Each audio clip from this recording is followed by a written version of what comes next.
Magandang gabi, Luzon, Visayas, Mindanao. Ang tanong ng Pilipino, sagot ng Cayetano in Action. Katanungan natin dito sa tanong ng Pilipino ay galing sa Iloilo City.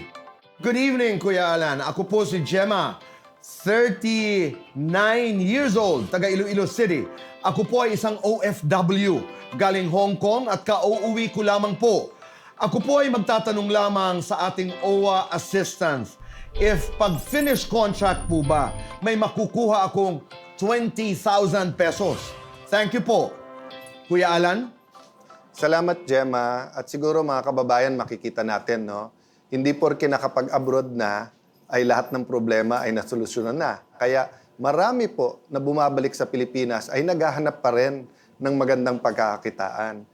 Gemma, the mere fact na ikaw ay finish contract, wala po sa batas yun o sa programa ng OWA na automatic na meron ka ng 20,000 pesos. Usually, pag nasa ibang bansa ka, kaya tawag natin contract workers, kasi ang gumagabay sa'yo ay bukod sa batas ng bansang yon ay yung kontrata. So kung sa kontrata mo mismo ay may nakasabi doon na may makukuha ka pag finish contract, doon mo makukuha yan sa amo mo doon. Ngayon, kung wala kang sa amo or sa kumpanya or kung sino man ang kakontrata mo doon. Ngayon, kung wala sa kontrata mo yan, ang meron po tayo yung tinatawag po na Balik Pilipinas o Balik Pinas, Balik Hanap Buhay na programa ng OWA. Ang sinasabi po dito ay kapag ka distressed or displaced worker, ay pwede kang makakuha ng 20,000 para tulungan ka magkaroon ng hanap buhay. Mula po kay Fe, may lupa po kami na matagal nang napapabayaan. Nasa pangalan po ito ng tatay ko. Ngayon po, marami na ang nakatira dito at ibinibenta ng mga anak ng tenant ng tatay ko. Mapaalis po ba namin sila at mababawi pa po ba namin? Ito po ay titulado sa pangalan ng tatay ko. Maraming salamat po. Kuya Alan? Yun po ang maganda kapag ka may titulo. Kasi ang ibig sabihin po ng titulo, hindi lang po to ebidensya na kayo may-ari. Ito ay notice sa buong mundo na undisputed, kumbaga, na amin to walang makakapag-claim ng iba.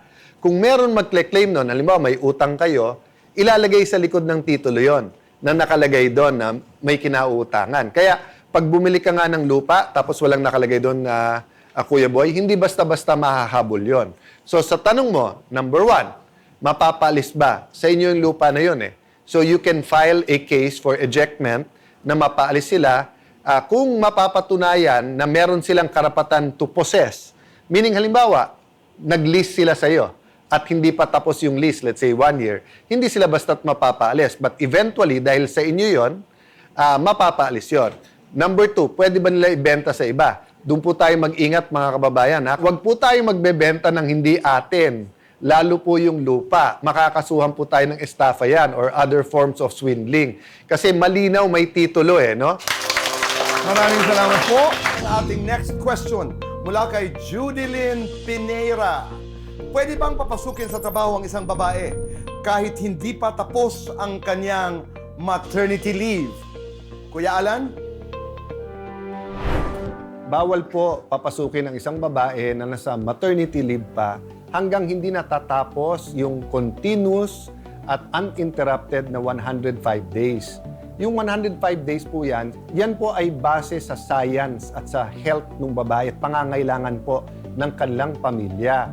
Kaya kung papayagan po natin, let's say 90 days pa lang, 80 days, sabi nung boss, kailangan mo pumasok, maapektuhan po ang kanilang pamilya at yung kanyang kalusugan.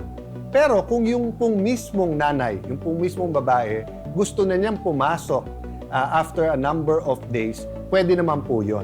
Pero hindi po siya pwedeng i-require ng kanyang boss, ng kanyang kumpanya na pumasok before matapos po yung 105 days na maternity leave.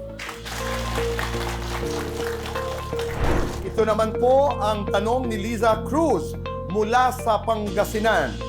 May karapatan ba ang isang single mother na hindi isulat ang pangalan ng tatay sa birth certificate ng bata?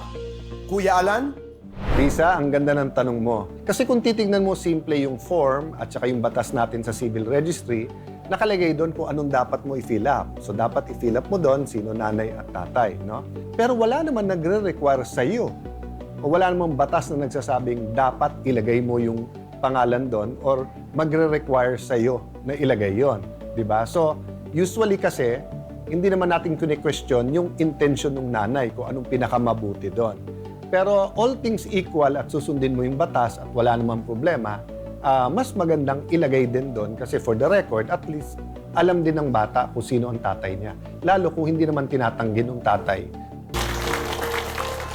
Sa Cayetano in Action with Boy Abunda, tampok ang mga kwentong lumalaban, muling bumabangon at nagwawagi.